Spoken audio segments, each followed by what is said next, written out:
Saturday Night Live. I want to talk about Saturday Night Live. Yeah, you're going to have to ask a question, though. Fuck, what was that What like, are you, man? Ahmad Rashad? Michael, sheer will. I realized I was powerless over people, places, and things.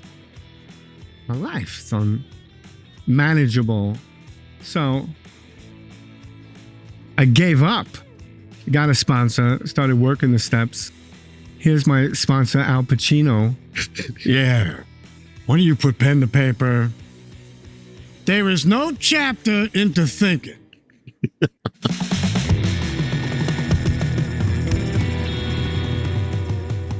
All right, everybody, welcome back to the Seano Show, where we talk recovery, reinvention, and living out loud with the most interesting humans on the planet. Today, I got a man in the building whose life has touched just about every corner of American culture. He's a Jersey kid who fought his way into Saturday Night Live, the scene-stealing assassin from Jerry Maguire, the legendary Bob Sugar, the creator of Last Comic Standing, a Grammy-nominated stand-up, best-selling author, gasping for airtime, married the iconic Jenny Buss. That's a move, bro. I want to get into that. But here's why I want him on the show. Behind all the credits, all the laughs, is a man who's been honest about addiction, panic attacks, ego, divorce, messing it up, making amends, finding love again, and doing the hard spiritual work to stay in the game. He's lived the dream, survived the nightmare, come out on the other side with a heart, a sense of humor, and a wisdom that you folks need to listen to today. Brother, welcome to the Seano Show. I've been calling you Seano for the entire time I've been here. Why didn't you correct me? Well, I know. We'd get to it, I thought it'd be a moment. Seano? Yeah, Seano. Yeah. Is that short for something? No. Your parents named you Seano? No, they named me Scene. Oh, spelt like Sean. Yeah. Oh, you were that guy in school? Like, actually, it's Scene. Yeah. Well, yeah, exactly. Yeah. Hell yeah, dude. And then I just got the nickname in sobriety, and it's just kind of stuck. And you grew up West LA? No, I'm an Arizona boy. Oh, yeah? Yeah. What part? Scottsdale, Phoenix. My last hurrah was Tempe. I was at the Improv. Oh, yeah. And I found out at my intervention, they're like, everybody wanted their money back. It was during COVID, and everybody was seated like 10 feet away. And they got these little comment cards in comedy clubs with little mini golf pencils. Nobody ever fills them out. But that weekend, everybody... High scores. And what the fuck is this? Everybody filled them out and said, he's a mess. We want our money back. Yeah. That scared me. That showed me, like it says in the big book, I could no longer tell fantasy from reality. Well, I thought the weekend went great. You were on fire. Best show ever. Yeah, everybody else was a pain in my ass. Yeah, that must have been an interesting moment when it kind of just stuck like shit's getting funky here. Well, I didn't, we're the last ones to know what a mess it is. It wasn't until my agent at my intervention was like itemizing how I was out of show business. Yeah. If you look at my IMDb page, it's pretty obvious when my drug addiction takes hold, because it's, you're working with Academy Award winners, you're working with Keanu Reeves, Forrest Whitaker, Ellen Burstyn, Jenna Rollins, Tom Cruise, Al Pacino, and then there's a big gap. And then there's a couple of years later, there's one talking dog movie. And I'm not a lead dog. It's kind of obvious, right? I'm a receptionist at Chewy Vuitton. Right. I'm like 14th on the call sheet of a talking dog movie. Shit was rough, brother. Rough. Shit was rough. I saw that. Shit was rough, man. Shit was rough. Let's go back a I'm little bit. a masseuse at Bark Williams. We do this all day. First drug of choice is validation? Yeah. If you don't like me, I'm not sure how to act. So I like what you like. So case in point, when I came in here, you were playing jazz, and I recognized it instantly. I was at a party in Manhattan. I was 20 years old, and this model was talking to her photographer about jazz. And I went, noted. Went home. I asked if I was going to get one jazz CD, which one should I get? And they both at the same time said Miles Davis, Kind of Blue. I listened to that. I looked at the list of the musicians on the album. I went to Tower Records and I got a Cannonball Adderley record. I got a Bill Evans record. So I just started making this tree. And then now I know jazz. But the only reason I did it was I wanted that girl to know that I liked the exact same thing she liked. Wow. Yeah. So that's why my intervention was quick, because the fastest way, for about 8 minutes in, I told everybody I'm going to treatment, just so you know. But it wasn't virtue, it was circumstance. The fastest way for an approval addict to get a room of people going, looking miserable and shaking their heads no to looking happy again was just to agree to what they were offering, which was life. Yeah. Wow. How are you with that now? Seano. Kind of a name. It's the best name, man. You fucking give me an attitude about my name, brother? No. You coming at me hot? Jay. Jay's what? Jay? Yeah. Seano's and yeah. How is it now? Which the validation? No, looking for validation. It's always, my business relies on what you think of me. So it is interesting. The whole thing about recovery is smashing the ego. Just a complete daily smashing of the ego. And then you go up on stage and people applaud because you showed up before you open your mouth. He's here. Like, that's the only job you get applause. You're in an office sharpening pencils. Nothing, as Alan Havey says. Nothing. Nothing. This story you were in prison saying, what other people think of me is basically none of my business. And a guy had a question for you. Was that? Oh, wow. You did research. Yeah. One of my sponsees, Ed, does prison panels via Zoom. And it started with 8. Well, case in point, let me get to your question was, there's a question and answer after the guest speaks. And the one guy goes, you said you don't care what people think about you, but your whole business is based on how people think about you. So how do you square that? And I said, you know what? I care a lot about what people think about me. I can't lie to you guys. And that's when I actually won the room over. One thing about speaking in prisons, they can sniff bullshit. Real fast. Oh.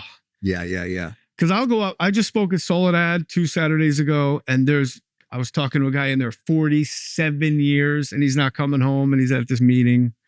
And I'm like, the only thing I have in common is, I guess, addiction. But I tell them up front, I've never been arrested. I've never been incarcerated. I've never overdosed. I've never been homeless. But I lost. Oof. And that seems to be what gets them on my side. Loss is the theme from the heart. People relate to that. I lost. Yeah. Saturday Night Live. I want to talk about Saturday Night Live. Yeah, you're going to have to ask a question, though. Fuck, what was that? What are you, Ahmad Rashad? Michael, sheer will. No, not Rashad. No, I want to know, man, what was like being fucking SNL and the fucking panic attacks, being with those cast members. It was one of the greatest things that ever happened to me that I couldn't see at all as it was. It's the greatest thing that ever happened to you when it's happening to you, but then you have to do the work and you don't know how to do the work. So then you self-medicate, then the work gets harder and more vague. It's a tough place to learn on the fly, but there was nothing special about nobody was hazing me. Nobody was, if you go back through the history of the show, the people that are the most famous on the show, they started as a bailiff in a sketch with no lines. Right. And I just that's not why I'm here. It was ego, ego, ego. And if I played better with others, and I was willing to wait my turn, maybe there was a completely different result, but it was bad for my health. I have no ill feelings towards it whatsoever. It was the greatest education I've ever gotten. Like, you'll be on the set of a sitcom and the writers are kibbutzing and they cannot figure out how to rewrite something. And then if you've been on SNL, I've had this happen on Gary Unmarried, where I walk over to like 6 writers and I go, no, you take my line out, you omit this from here to here, gone, have her enter and say my line, and then we start here. And they go, oh, okay. It's like getting a PhD in writing. Everything can be shorter. Wow. And anybody can have my lines. I don't we're here. I'm not a line whore.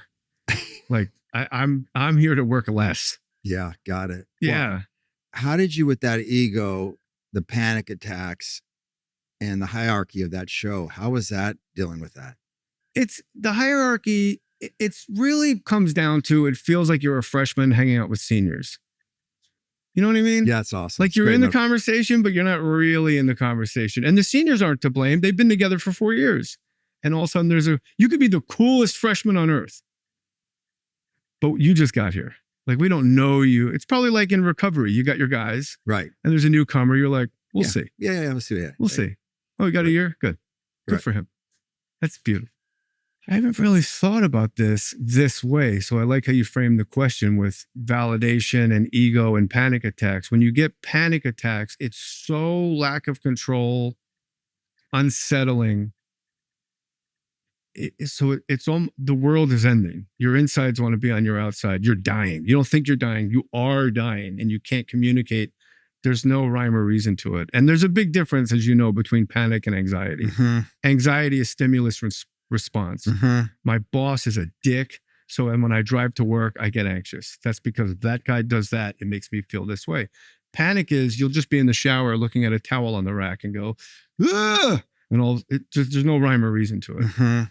I went to Sarah Silverman hooked me up with a psychopharmacologist, Noelle Taylor in New York, that absolutely saved my life. Wow. She got me on Klonopin, the only drug I didn't abuse, but they don't give a shit at rehab when you tell them that. Yeah, no kidding. Oh, wow. So the Klonopin was helpful.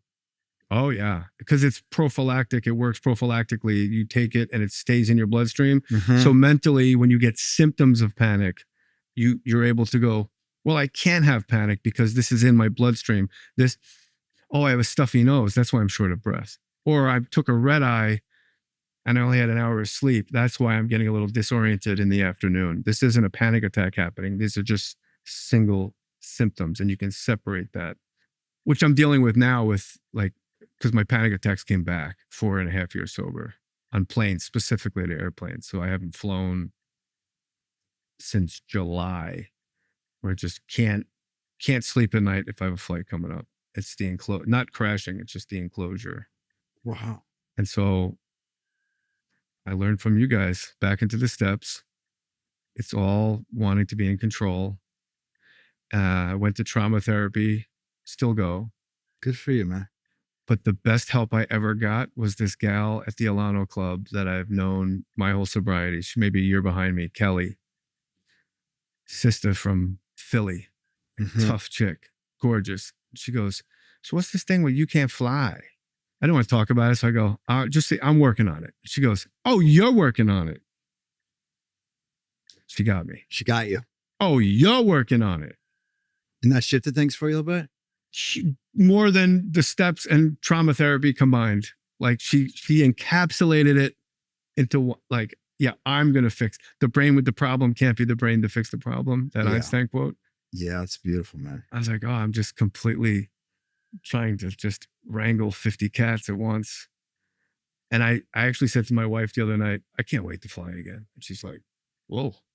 Oh, that's great. And then didn't you, if I got this correctly, did you have a bunch of shows you were going to do, stand-up shows, and you canceled them? I used to cancel a lot when I was using, but I did. Plus, you know what? I'm done with the road. It's too much.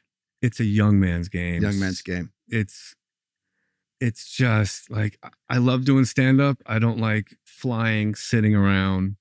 You're in a hotel in Albany, New York all weekend. Just only 9 more hours till I get to play. Wow. People are like, well, don't you see the sights? I'm like, maybe you didn't hear me when I said Albany, New York. Right.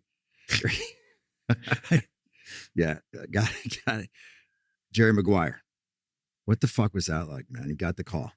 That was my first movie. First movie? How old were you? Were how old were you? 25, playing a 35-year-old. In the script, he's 35, Bob Sugar. I auditioned to play the quarterback first, played by Jerry O'Connell. And whatever reason, I sailed through the pre-auditions. And then when I got to Cameron Crowe, I just could not do a Southern accent. I just completely blew it. I was all over the ice. Man of many voices could not do it. I was like, hey, I couldn't, I don't know. And so then they said, have you read the script? I said, yeah. They said, well, the part of the male nanny? I go, yeah. And they go, would you read for that? I said, anything to be in this movie. So I went out in the hallway and there's 4 pages of dialogue.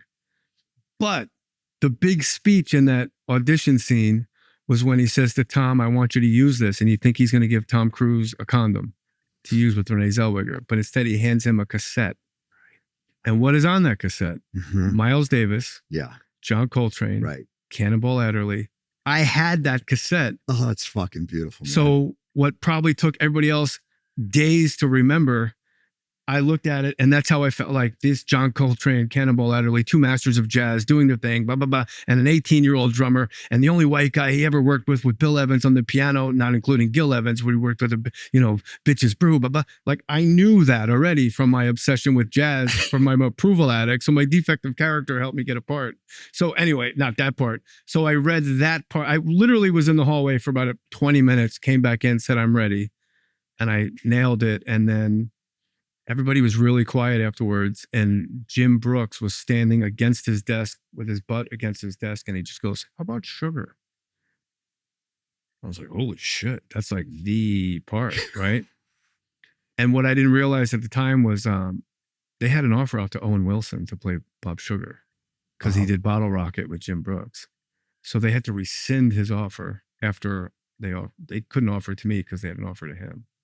Wow. Which would have been I came here to fire you. It's crazy. Yeah. Like, what are we talking about? You said you wanted smaller. Yeah. It's real. You should say something. It's crazy. That's fucking beautiful, man. That was incredible. It was this big, giant machine with Tom Cruise and Cameron Crowe and Regina King and Cuba Gooding Jr. And there's Jim Brooks and Janusz Kaminski. He was the director of photography for Schindler's List. Yeah. We shot like 3 pages a day, maybe. It was huge. Wow. Yeah, it was, and everybody was so cool and fun, and it was the best case scenario. Tom Cruise, come on, the best. Yeah, the best. What was it like the first time you saw the movie? I cried. Did you?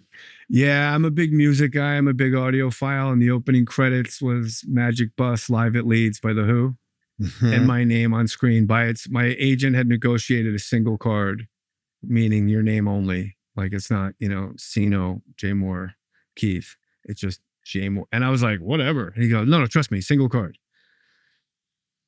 And it's a picture of Earth and the thing. And there's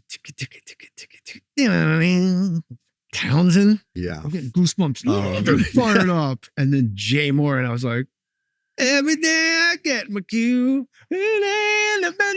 I'm like, I cried. But I'm a softie. I just did that movie Sweet Dreams, directed by my buddy Lige, and I didn't know the opening song was going to be Bad Brains. I love Bad Brains, and it just I'm in the screening, and it's just I'm like, ooh, I'm in a movie with Bad Brains music.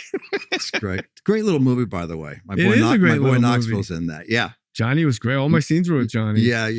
This is how funny it was. We were going to film. I played Johnny Knoxville's sponsor, and you could see me at 250 pounds, just a big blob of shit. I'm bald and fat. Unrecognizable. Yeah, your shit's pretty tight right now. Good brother. Wig, right? Yeah. You're looking at it. You never know I'm wearing this wig. And we're supposed to shoot a scene where I take him out to eat at Baby Blues Barbecues on Lincoln, and we didn't know it burnt down. All right. So we get there, all locations is there, and we show up, and it's just ash. And the director Lige just goes, all right, so just do the scene and you get here, but it's burnt down. I'm like, works for me. Works for me. So we just walk in and go, holy shit. And we just do the dialogue while we're doing this.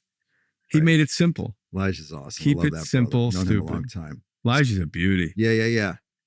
Wow. So I was so fat. There was a scene after an AA meeting where we're sitting on a bench, and he had to push me back because my belly was covering Johnny Knoxville's face. He was down the wall from me, sitting on this wall. How'd you lose all the weight? Stopped eating ice cream in the middle of the night. I go to the gym every day. Ozempic. Yeah. Mostly that one. Yeah. I wake up to pee in the middle of the night. I wind up having a picnic in my hallway. I get up to take a leak. I got a Lion King blanket out. I'm eating Cocoa Pebbles, watching YouTube videos. You're that guy. Yeah. Yeah. If I didn't get up to pee, I'd weigh 160. Yeah. I get up 3 times to pee. Yeah. I used to snort speed off my toilet tank. Now I'm at CVS waiting in line for Flomax. Like, what happened? I like when you get on Ozempic, or like I'm on Mounjaro, and people say, aren't you worried about the side effects? I'm like, what? What, that I don't have to have sex with my wife laying on my side with a t-shirt on anymore? I'm all right with that. That works for you, right? I don't have to get blown with my back to the mirror. Yeah.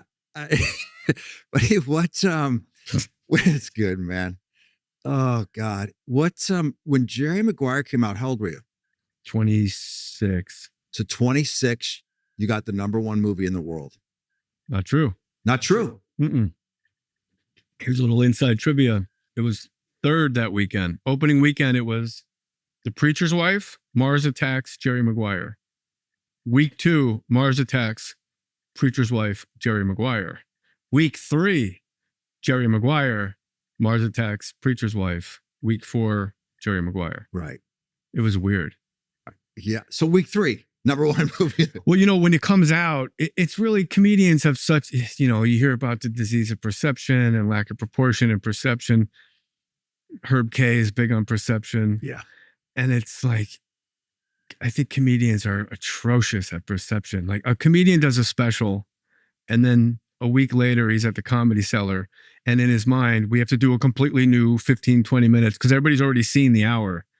It was on Netflix. Like, the odds of these 114 people having memorized your 1 hour special and being mad that you're repeating it is asinine. Mm-hmm. But when Jerry Maguire came out, I came out of the subway in my mind, everybody on earth saw Jerry Maguire. Nothing. Nobody recognized me. Nothing. I go to LA. I go back to New York after it was on DVD. I came out of the subway and every construction worker was like, "Oh my God, Bob Sugar." Wow. So that's when I learned that way more people see your stuff after the fact.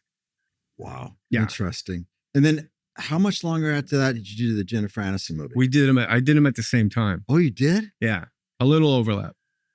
And were you surprised how good that came out? It kind of underperformed at the time, maybe. It's a great movie, though. It's It really is a good movie. It's a really fucking good. You're fucking really good in it. Thanks, man. You really fucking are good in it. I didn't know what I was doing. Look, here's my whole acting process. It's not my turn yet. It's not my turn. My turn's coming up. Okay, here goes. Ready? Words. Okay, it's not my turn. It's kind of boring when it's not my turn. My back hurts. I have to fart so bad right now. My turn's coming up again. It's my entire process. That's your process. Huh? Forget Brando. Point and it's shoot. a whole new system you got going on here. It clearly works. Yeah, I guess so. Huh? I like it. Do you want to do more movies? Yeah. Yeah. But it's also that destruction of the ego. The chase is out of me. I just kind of don't care. And I don't need money. Like, let's be honest, I married well. Yeah. So it's like, Well, if I don't need the money, why am I going on the road? Exactly. My sponsor was big on, no, you will pay that child support. That will not come from any other. We are self-supporting. Yeah, right on. And I went, all right. And he would stay on me about it. I'm like, bro, I got it. You got a kid in college that's self-supporting. So, but like, give us this day our daily bread. I'm good. I'm okay. I've saved some money. I got out of debt. And if I'm not doing it for the money, why am I doing it? Yeah, right on. It's like, what am I doing? Good for you. What am I doing? I see other comedians' tour schedules and I get anxiety reading their dates. Right. Oh, what a horrible way. Hey, come see me Friday in Hamilton, Ontario. And then Saturday I'm in Newfoundland. And then I'm in Boston Tuesday. Like, what? So what do you do Monday? Right. Oh. Wow. Although there's a La Quinta Inn commercial now where a lady's laying in bed at night just playing a game on her iPad. Right. And I go, that looks amazing. Like I get it. Just alone in the middle of nowhere in a bed, just with those two stupid lamps. You can't figure out where to turn them on and off. She's just playing on her iPad. I'm like, that's also fun. With your career, do you have faith? I'm just going to show up, keep my side of the street clean. It's all going to drop in. Or do you sweat it? No, I've never sweat it. You don't sweat it? Really? It's the only way it's ever worked out is that it's worked out. Right. And again, I'm good. I kind of feel like when I show up to do Hollywood Squares or something, I'm like, this is what I should be doing. I just want to be Jim J. Bullock the rest of my life without all the cock. You're right. Like, let me just be the upper middle square. Right. I just hang out with my friends. But I feel like we'll take Jay for a win. It's 200 and a win with Jay. Yeah. That's beautiful. It's fun. Like, let's enjoy life. We absolutely insist on enjoying life. I just read that this morning. Right. But when I show up to places with a lot of other comics, it's almost like the old gunslinger that comes through the saloon doors. Like, that's the guy that took out Johnny Ringo. Like, I'm that guy now. Like, I'm 38 years in. I go to Comedy and Magic Club. I see a friend and they're like, you've had a great, like, it's almost like when people see me now, I'm at my own funeral. They just say my accomplishments back to me. Yeah. Like, boy, you've had a great career. I'm like, all right. Yeah. I got to go on stage now. All right. The intervention. Mm. The intervention. They came up with a very clever way. Let's talk about it. It's a great fucking story. Man. Sip here. They played to my ego very smartly. I have my podcast, More Stories. Yeah. Subscribe. Yes. YouTube, iTunes, Apple, Spotify, etc. I was told from my podcast at my house at the next morning, I was going to interview Wu-Tang Clan. And I was so high, I thought that was true. I thought Wu-Tang Clan was coming to my house. Right. At 8 a.m. At 8 a.m. Yeah, I don't know if you listen to Wu-Tang Clan. Yeah, they probably did not moving at that time. Not morning people. Yeah, not morning. Probably just getting to bed. Right. But they were so excited to do the show with you.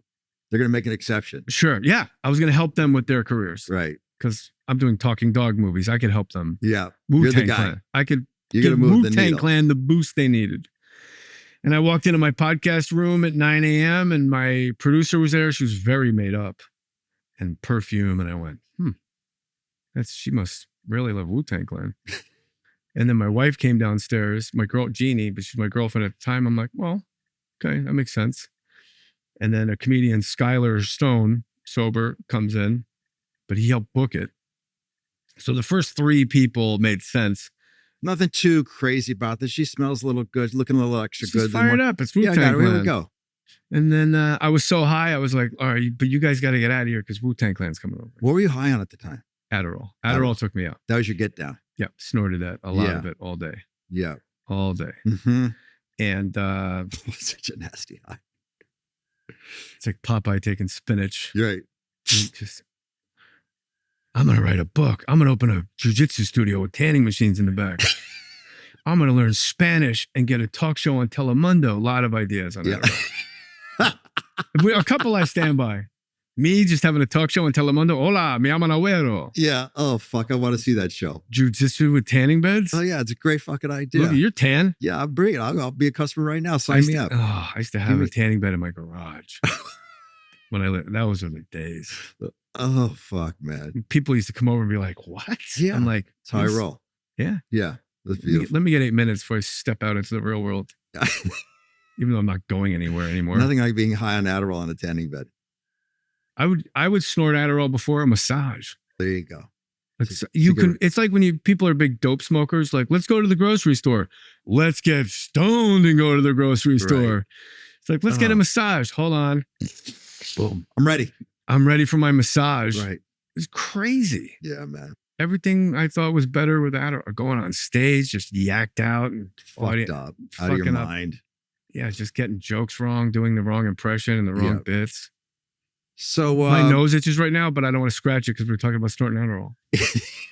So look at that. You're all excited. You're fucking high on Adderall. Wu-Tang's coming in. You got a lot of plans, lots of ideas. And then the interventionist rolled in and he just didn't look like anybody else there. He's just some skinhead. It's like, I don't think this guy came with Wu-Tang Clan. And they sat down. It was in my house where I do my podcast now, which is kind of poetic justice now. Right on. And they read their letters and I told them, I said, just so you know, I'm going to treatment. And I went to... Why didn't you fight it? Huh? You were done? You tapped out? What's the fight? Well, a lot of people I appreciate your time. He's not going to book me. She's not going to live with me. Well, okay. I've done hundreds of interventions and it's not uncommon for them to go, I really appreciate it. I was also 50 years old, so I was kind of... I'm glad you did. Me but too. Was there one letter in there that really cracked you? No, they all cracked me. They all cracked you. Well, they also, when you're high, you're pointing out how everyone's full of shit. Like, oh, you got balls, right? Nat. You can't even produce a podcast. You gave me fucking Adderall. Right. You son of a... Yeah, and let's talk about the mistress that you're not talking about, right? Yeah, you got balls on you. But I've seen the show enough and I've been around recovery. My mom got sober when I was 10. I knew it worked. My mom got sober when I was 10. So I knew the program worked. Did she stay sober? Oh yeah, I got her 37-year chip in my bathroom. No shit. Yeah, she was like the queen of New Jersey AA. No shit. Yeah, Jeannie. Well done, Mom. My wife's name is Jeannie too. Well done, Mom. Yeah. Oh, that's fucking awesome, man. The best. Wow. So it was just kind of like a womp womp. But when your wife's she bought another house and she was gonna move into it and not tell me where it was. But How long were you guys dating at the time? Let's see, 4 years. So she was hanging in there with you. Fucked up. And all her Fat. friends. No, I wasn't fat. You weren't fat then? Bro, on Adderall. Yeah, fat and sobriety. Oh, that's right. I lived in Malibu. I woke up, I took a paddleboard to the Malibu Pier, so 6 miles. Then I would go to wrestling. I was coaching wrestling. Then I would go to wrestling practice. Then I would stay up all night, rinse, repeat. You get pretty lean. Oh, yeah, there you go. Get pretty lean. Okay, all right. There you go. I was just a fucking penis with ribs. And so you said, I'll go in. And did you leave that day? They had it all set up? Left right away. My interventionist had like a blue gremlin, like a real shitty AM, like one of those gremlins. Oh, yeah. I remember driving down the 405. I guess by that time it was the afternoon and the sun just kicking the shit out of me through the window. So I had to switch for minutia. But look, when my agent said, I'm not going to book you anymore unless you go, what am I going to do for a living? I don't know how to do anything. So going back to your question, that's what got me when he said he wouldn't book me anymore. Because I have no discernible skills. Any penny I've ever made was from running my mouth. Right. And my agent was my friend who I taught to become my agent. So this is the guy when you're on rooftops in Manhattan, drinking beers, smoking joints, we're always going to look out for each other, man. And he said to me, we always swore we'd look out for each other. That's what this is. And I was 2 years older than him. So I thought I was always going to be the one looking out for him. And when he presented it like that, I was like, Jesus, criminy. Here we are. Wow. So you went right in that day. I went in that day, Covenant Hills down in San Clemente. And it's so funny. I kind of treated it like I was going to prison. I don't know what I'm doing. I've never been. So my first day, this guy, Tommy, this tall Greek guy, just offered me string cheese. And I'm like, nah, I'm good. Yeah. Nah, I'm good, man. Yeah. Like, son, what's up with the string cheese? This guy's trying to fuck me? Like, yeah. What's that mean? What are we talking about? Yeah. String cheese. Right. And I shared, there's different places to stay, like little units inside the unit. And I was in there. I had my own room for a couple weeks, and I was in there with straight vatos, like, Oh, wow. MS, like guys. So it wasn't a real glamorous treatment. No, but it was great. It wasn't shitty. Right. I love that place in hindsight. And Yeah. I still will speak there like on alumni nights. And these guys, I just kept to myself. And these guys, these vatos would get up like at 4:30, 5 a.m., Bibles up, big book out on the table, writing, just like they seemed to have shit figured out. So I would just go on the couch and just kind of, I didn't have a Bible, but I just kind of copied what they were doing. And then lunch after lunch, and then like on the third day, they're like, bro, you sit with us, bro. And I was like, Oh, that's beautiful, man. I go, So okay. program of traction. Yeah, I mean, You're a nobody. smart guy. You know these cats. Something's different with these guys. Well, yeah. Plus, when you're in rehab, guys are in there 44 days. You're like, what? He must live here. Like it's so funny. You get sober, and when you're in rehab, the people that work there, you pedestalize them. Yeah. You're like, I hope he's not mad at me. And then they have the keys to the ramen noodle closet, Right. and they give you an extra ice cream sandwich at Right. night. And then you get sober, you realize everybody that works there is 10 months. Right. Exactly. You're like, oh, fuck that guy. Do the cravings leave you immediately? Pretty quick. Oh, yes. You got blessed early on. Yeah, I was really lucky. I was at like some snack table, and this gangbanger came up to me and said, well, what was your drug of choice, man? I said, Adderall. He goes, oh, well, are you done? Are you done? And I thought before I answered, and I went, yeah. And he goes, the only time I had, it wasn't even a craving. It was almost like a reflexive action. After that, I went to a second rehab where we didn't get along very well. Why'd you go to, how long were you in the first rehab for? 30 days. And then there was a Zoom call with a couple guys from my intervention, the agent and a buddy, long time Boston sober guy. And I thought they were going to argue over who got to come pick me up. Where do you want to go? And they just held up a brochure to a second rehab. Like, no, you're going to go here now. And I was like, what? And again, well, if you don't go, I'm not going to book you. And then I said to Chappie, what's your bottom line? And he goes, there's no bottom line. I love my life. Oh, wow. That fucked me up. Oh, that's hard. That fucking came with the Boston swagger. Oh, that's a fucking no bottom fastball. line. I got a great life. I love my life. Just. And why did they want you to go to the second place? They just knew. They just didn't think I was ready more to time. Yeah. And why not stay there where you were at? I don't know, insurance. I got a scholarship through Comedy Cares to go to the second place. Oh, wow. And I learned a lot about the business side of rehab. Yeah, I bet. If you're there with a scholarship, you don't get away with a lot. And they would love it if you would leave, which I got kicked out of it. Yeah. And then there was a guy there from the island of Antigua. He was in Parliament there and he was paying cash daily. Right. Guy smoked wherever he wanted. Stay out late. He sent him out to get down pillows in the middle of the night. He sent him out to like the middle of San Francisco to like, I cannot sleep on these pillows. Right. It wasn't a good fit, but getting kicked out of that rehab for something I didn't do, a girl, it would be on my fifth step. Yeah. It actually put me in a position of action. Because when I came home, nobody really believed that I didn't do it because I'm a drug addict.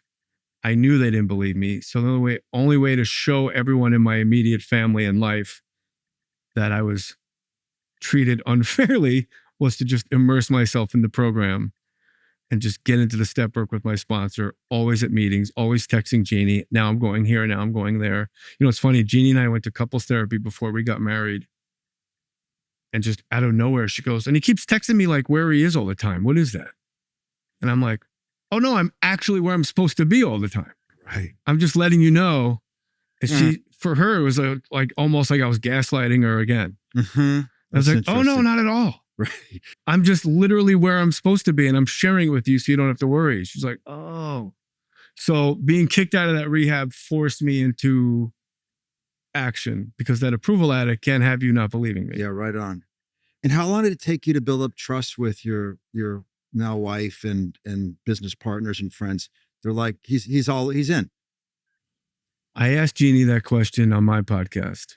More stories, YouTube, Spotify, Apple. Hit subscribe. Cost you nothing. I get another watch. That's right. I asked her, when did you exhale? And she gave a very long non-answer. And as a joke, I picked up my notebook and said, I'll put you down for a year. And she goes, no, it wasn't that quick. Not that quick.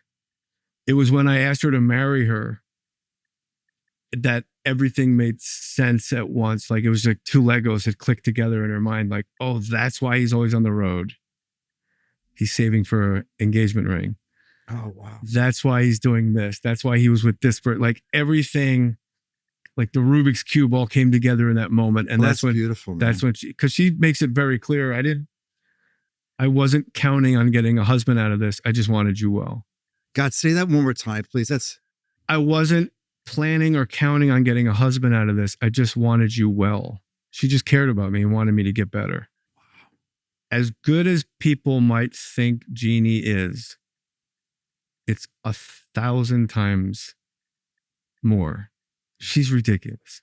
Tell me, man. Well, she had a very stressful week this week. She had a tough week. Yeah, she had a tough week. Her brothers had to get fired, and I just got ACL surgery 9 weeks ago, and she had similar surgery. So we love bowling. We used to go every Tuesday, and we dropped my son off at middle school, and we're coming back. And I said, God, I really miss bowling. She goes, I was just thinking how much I miss bowling. I go, yeah, we're just in the car. Yeah. And she goes, do you think we go to the bowling alley tonight and just play video games? Yeah, we could do that. Like I don't think she realizes that's a sentence no wife has ever said. Yeah. We put $100 into Tomb Raider and for 45 minutes until we got like carpal tunnel syndrome. We were leaving there doing gang signs. Oh, that's beautiful, man. It was crazy. And then last night we went to an escape room. Like it's so fun. Wow, I can tell. And this morning she goes, it's so weird to think of us, either one of us married to anybody else. Because she's really silly. Yeah. Like she's funny. Mm-hmm. And we both talk shit when we watch TV. Like I'm a big shit talker when I watch TV. So it's the idea of either one of us with anyone else is absurd. Right. We're perfect for each other. Yeah, right on. You ever watch Naked and Afraid? I don't know that show. Yeah, I'm sorry. You get butt naked. They drop you off in the rainforest. Good luck. Oh, really? 21 days. You watched it. Oh, no, You can bring one thing with you. Like you can bring an axe. Somebody will bring a fire starter. Or and Jeannie goes, what would you bring if you were on Naked and Afraid? I was like, pants. I'd bring pants. But I talk shit is the point. This guy was starving on this show. Starving. And the porcupine like ambles through his camp and he smashes it over the head with a rock and he's cooking it. And I'm sitting on my couch with an ice cream sandwich. I'm like, that's not even how you make porcupine. This guy's an idiot. Like that's fucking great. So we man. get down. So I don't even know. We're talking about Jeannie and intervention. And she trusts me now. She knows I'm the man I've always wanted to become. And I'm the man she didn't know I could become. But I've learned in 4.5 years sobriety, when I'm alone at night, I'm not that man. I'm still like that scared little guy. Yeah. I'm a big rah-rah guy. Fuck yeah, let's go. But when there's no one around to fire up, I haven't been that for me. Mm-hmm. Like that guy that's afraid to get on the plane. That guy that wakes up, feels like he's in trouble for no reason. Right. And my therapist is like, well, the 5-year-old you, if he met you, and I just started crying like, oh, I would have loved to have met me. Like, what a fucking dream that would have been. This guy, that guy. Yeah, and right on. And, she's like, hello. Wow. Yeah.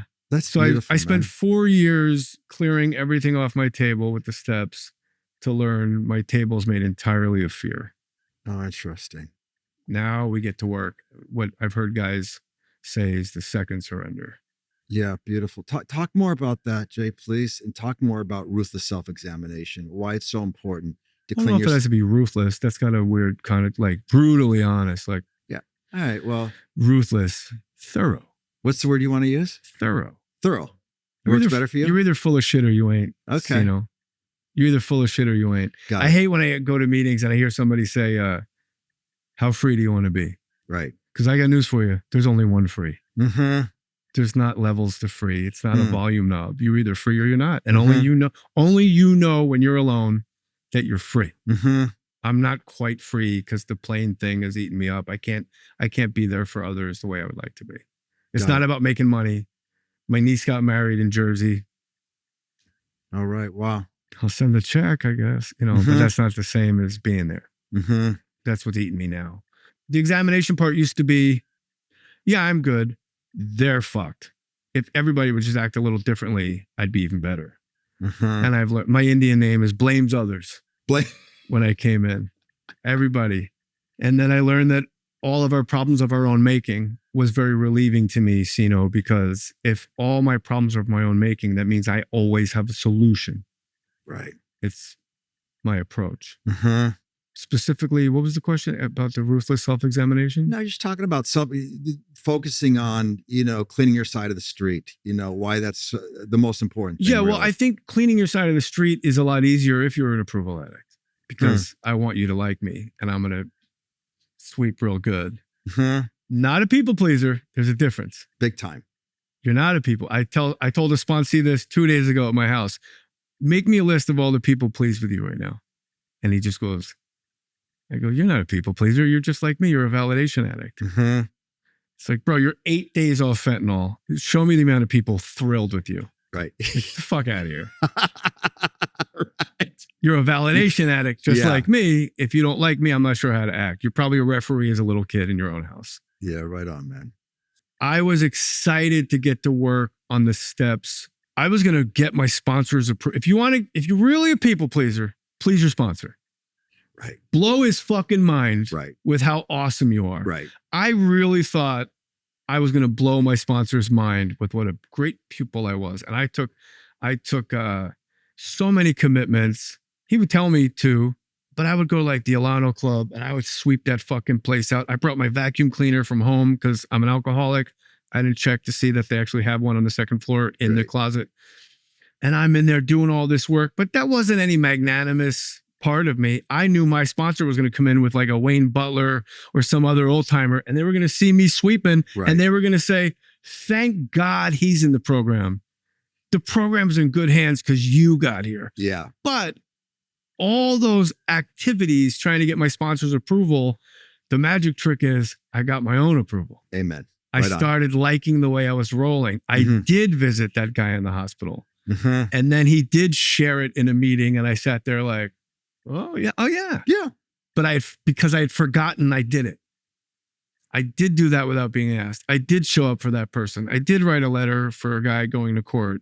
I did speak in a prison. I spoke in a prison. Like, that's my jam. And then you like the way you roll. Then you become like impervious to other people's opinions of you because you're just rolling a certain way. The best way, I think I came across this year, the only thing you can do about other people's opinions of you is live your life a certain way where when someone badmouths you, whoever, that person no longer trusts the badmouther. Right on. Like I was at Seano, fucking Seano, and the person goes, yeah, and they go away going, Jesus Christ, what's with that fucking guy? He's badmouthing Seano. Like if somebody came to you today, I'm confident if somebody came up to you today and went, Jay Mohr, bro, I don't know. I've known you a half hour. Right. Your first response is, what? Not feeling that, brother. Yeah, right. That's it. You got it. And then that person goes in more, you just go, nah. That's all you can do. Yeah, right on. Could you define your higher power? No. It works. Silence. It works. That quiet was it. No one taught me to look up when I was a little kid. The timing's always perfect. Very slow moving and patient. I don't know. I can't. But when we weren't talking, it was just the sound of the cars and the ambient noise. Yeah. That's the best I could do. Yeah, right on. Well done, man. Do you wake up in the morning, brother? Is your head loud? Or do you wake up with more curiosity, wonderment? I wake up pretty fired up. I'm lucky. I wake up and I say, good morning, God, is the first thing I do. Right. Knees, gratitude list, read a little something, but I don't retain anything in the morning. Like I'm a little Lugats, as we say in New Jersey. Yeah. If I meditate in the morning, I go right to sleep. So I'm like, get up at 6, meditate around 9:30. When I do it. When you do it. Yeah. I've gotten a lot better. I like it, but sitting still with myself seems to be, it's funny how you can tell, you say you don't have time for it, which I know is not ever true. To sit quietly with myself or show God I can sit like a good boy for 10 minutes. I do it before my podcast and I see ridiculous difference in how I am across from someone. Then why don't you do it every day? Just hasn't hit the routine yet. Yeah. Yeah. But my favorite word in the 11th step is and. Got it. And I got that from a Richard Rohr. Yeah. Richard. He named his place something very long, and they go, what's more important, this or this or this? He goes, no, the most important is the and. Like prayer and meditation. You're a sober dad now. Yeah, with a sober kid. Yeah. What's that been like? Well, we didn't speak for 5 years. Wow. As a result of my behavior. I told him, because I love drugs more than I love my kids. There you go. Wow, man. Yeah. If I need them, you can wait here and I'll be back when I'm back. Because I gotta get those drugs. Yeah. And that bitch is in fucking Diamond Bar. Right. And it's rush hour. Right. And I gotta get and there. I'm gonna get it. I'll see you later. Yeah. Yeah, but I got... Can't make practice today. Sorry, son. Practice. Yeah. Birthdays, don't matter. Right. I told my son I only have one son at one point because he was in the way of that get down. And when you go to your mom's, you stay there. And he listened to me. I don't know where my son went. I do now, but I didn't know where my son went to high school. And when I got sober, that was my one outstanding amends. I keep realizing my third step is never as good as I think it is. It's a total paper tiger all the time. My faith is always good. My belief, not so much. Always. And I always want things on my time. Like, yeah, I turn my will and my life over to the care of God. But I've been sober 3 years. Where's my fucking kid? Now, this is bullshit. Doesn't he know that his dad's, let's see how my hands got like this. I'm like, Everything got sped up. And I realized it was a problem. I was getting resentful that I wasn't getting my son back and texting and not getting responses. And I was talking with a buddy of mine, Sully, another Boston guy. Oh, good. I know Sully. The best. Yeah. He's one of Give my love to that brother, man. He's in my starting rotation. Yeah, right on. He's my best. I said, Sully, I'm starting to think the only way we'll ever get our sons back is if they become drug addicts. They go to AA. They get a sponsor like me or you that tells them to pull his head out of his ass and to call his fucking father. And 2 days later, that's exactly what happened. It was a Sunday. It was 4:30 in the afternoon. I looked at my phone. 5 years, nothing. I looked at my phone. It said, "Hi, Dad. It's blank. I want you to know I love you. First of all, I want you to know I love you unconditionally. Second of all, I want you to know I'm a drug addict and I'm at the part of my recovery where I make amends to the people I've hurt.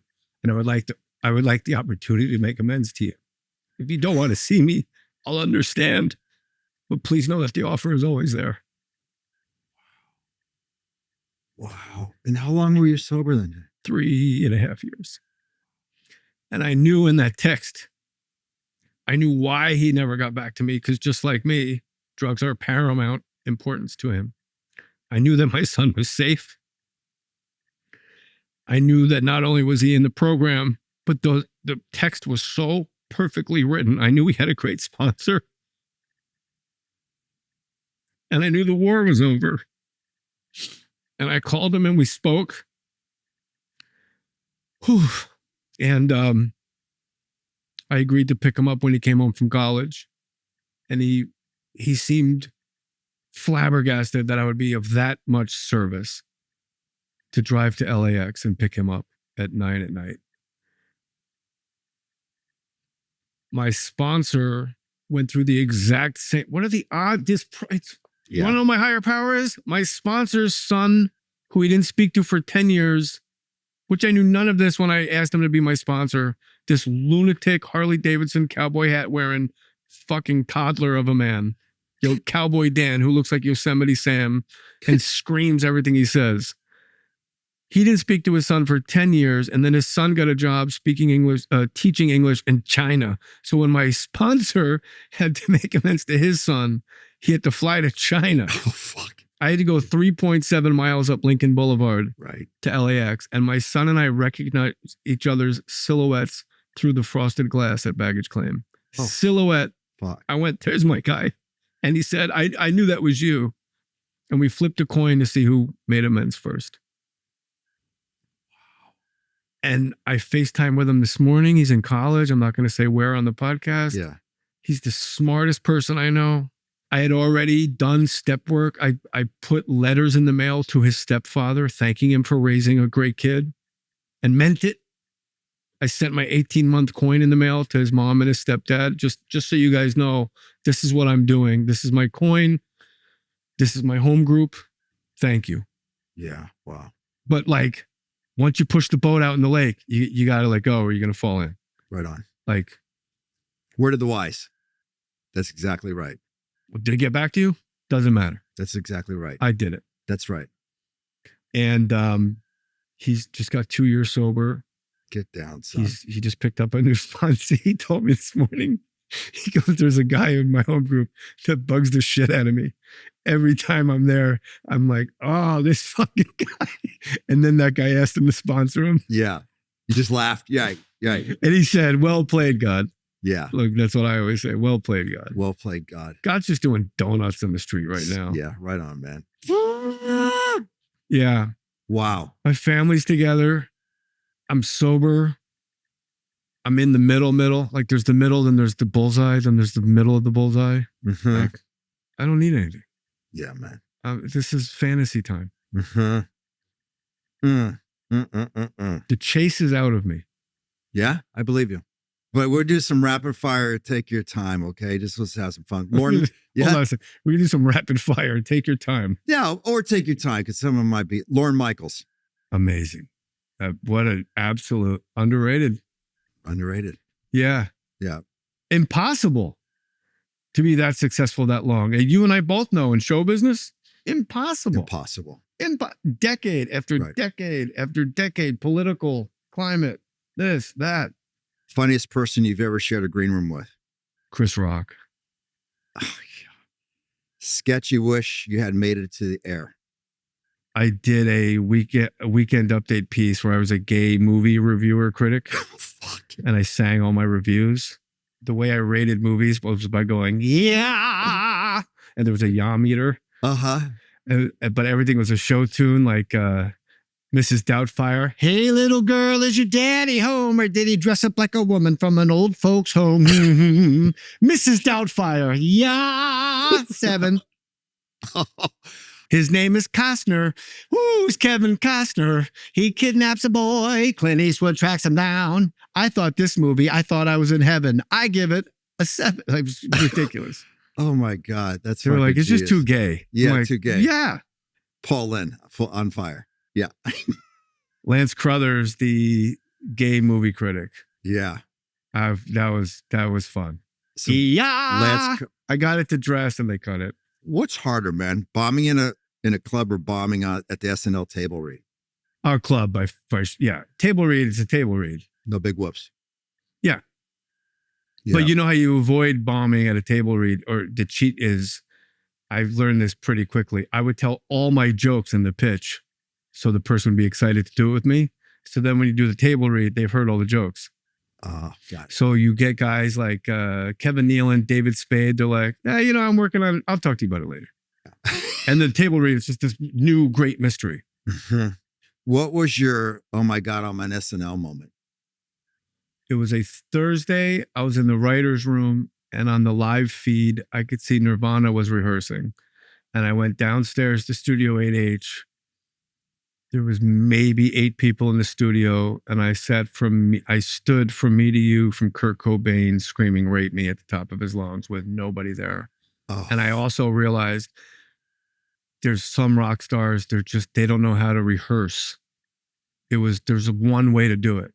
He was screaming, and Dave Grohl was just fucking. Oh. There was no. This is how this goes. Yeah. There was no then I go, rape me. It was a visceral, tortured animal on stage. And I went, this is a good gig. Wow. This is a good. Fuck. And then 2 weeks after that, same thing, standing from Me to You from Steve Perry's Airbox in the beginning of Sweet Emotion made me cry. I had no idea how much that fucking song, because Aerosmith, I'm like, whatever. Yeah. But that Airbox, I was like, oh my God, like the back of my neck hair stood up, and I was like, George Carlin. Greatest of all time. God. He's God. First thought when you got the call, you're Bob Sugar. Confusion. It's like when I got SNL, it's not, yes, it's, what the fuck? Wow. It's almost like watching a school bus of children go into a lake without the grief. The same, like, wait, what? What? Like, what? No. Wow. Not feeling unworthy. Not that. It just doesn't compute. Tom Cruise. The greatest man. Like, he's so great. Thank God I worked with him. What makes him so great? He's present. He's there. He made time for me. It's a lot like recovery. The greatest thing the guys that I work with have ever done for me is they just simply made time for me. And for that scared little boy, that's the whole thing. Oh, wow. And then you get sponsees and you make time for them and you watch their lives go up and you see what you mean to, they're like, you'll never know what you mean to me. You're like, no, I do know, because I know what he means to me. Like Kevin M. McLaughlin, like of all the guys from the one rehab to the second rehab, my family hired a sober companion. Of all the men on earth, it was Kevin McLaughlin. Oh, no shit. Ray-Bans, James Purse shirt, Mercedes, Bluetooth is hooked up. Everyone's calling him. Like, how come you're not playing golf with us? I said, I'm working with a buddy. Are you surfing tomorrow? Nah. And I was like, this guy seems like his life is fucking swinging. Yeah. Checked me in flew with me. Checked me in a rehab. and then came back the next day to make sure I was okay. Yeah. That's all I've ever wanted. Yeah, right on. I put walls and barriers up, and then I get it that I don't tell you about. And then I get a resentment that you didn't break them down and come save me. Mm-hmm. Here comes Kevin. Here comes Kevin. One of my best friends. Yeah, he's a special cat out. 36-year history with that brother, man. Been there with him. When he went to prison. Yeah, I was there. New comic everyone should be watching right now. He's not new, but Joe List makes me crazy. Yeah? Yeah. He goes, I don't want to say a joke on camera because people accuse me of stealing again. Okay, I will get it. Look up Joe List Picasso. There you go. Biggest mistake young comics make in 25. Crowd work. Oh, wow. Best show for you to do comedy. Best city. I'm sorry. What best? Denver. Where? Denver. Why? I don't know. It's the greatest comedy club in the world. There's 2 of them too. Comedy Works. It's not real. It's crazy. Favorite liquor of all time? Oh, beer. Who? Favorite liquor? Laker. Byron Scott. Wow. Why? ASU. He averaged 16 Morningside High. Fuck ASU. Yeah. He averaged 16 points a night, but he was on a team with Magic, Worthy, and Kareem. The only way he got a shot is if the bus crashed. And he still had 16. Like, how do you get 16 points with those 3 shooting the ball? What's a better high, crushing on stage or courtside at Game 7? I've never been courtside at Game 7. Never. Fuck. Really? Your girl didn't hook you up? They didn't have a Game 7. Maybe a Game 5. All right. But that's not a high.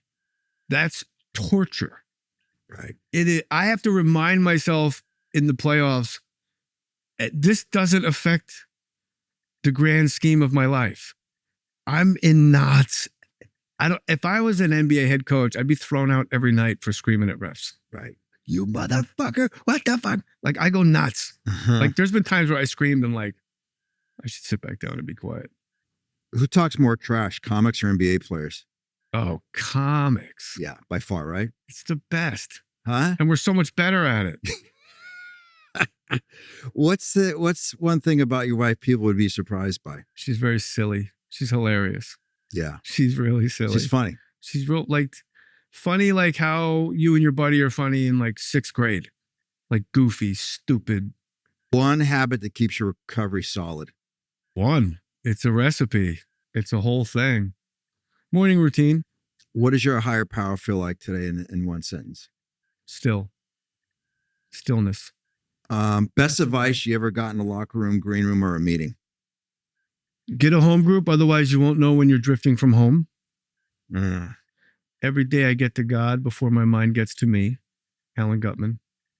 The first one was Wayne Butler. Yeah, green room, locker room. I was a wrestler, so my locker rooms were just guys fucking hurling into trash cans in their underwear. Mm-hmm. So hot. You know Wayne Butler? Yeah, I know Wayne very well. He's my first hero in AA. We're going to have him on the show. Oh, good. Wayne Butler. He was very important, still is. I'm outside the Alano Club, and I said, you know, Wayne, it's amazing. I was 6 months sober. I said, if you showed me, I just started doing gigs, but for like money, like come do this show for $6,000, like money, like good. My wife, I go, you know, Wayne, if you showed me how fast I'd have gotten my life back sober, I'm not sure I would have taken recovery that seriously. Meaning, I thought it was just over, and I was going to have to bail water for decades to get to normal. I said, if you showed me how fast I got my life back, I don't think I would have taken rehab seriously. And he goes, where was your first AA meeting? I said, 96. He goes, wasn't that fast, was it? Oh. All right. Wow. Can you indulge me? Give me a little Sean Penn at the Oscars doing his acceptance speech. I don't care how mad you... This is going to be too loud. I don't care how mad you are at me. That's not half as mad as Daddy's going to be at us. You're going to give me the fucking Oscar and I'm supposed to decide out of the fucking blue to accept it? Why don't you tell me what really happened? That was all right. I can do better, but it's too loud. You surprised me. Yeah, you could. It's all good, man. That's good. The Oscar you just gave me. I don't know what to say to him. I just know the Reservoir Dog stuff. Song that always changes your mood for the better. Candy's Room. Springsteen. All right, 2 more. 3 things you absolutely need on the road. A nap.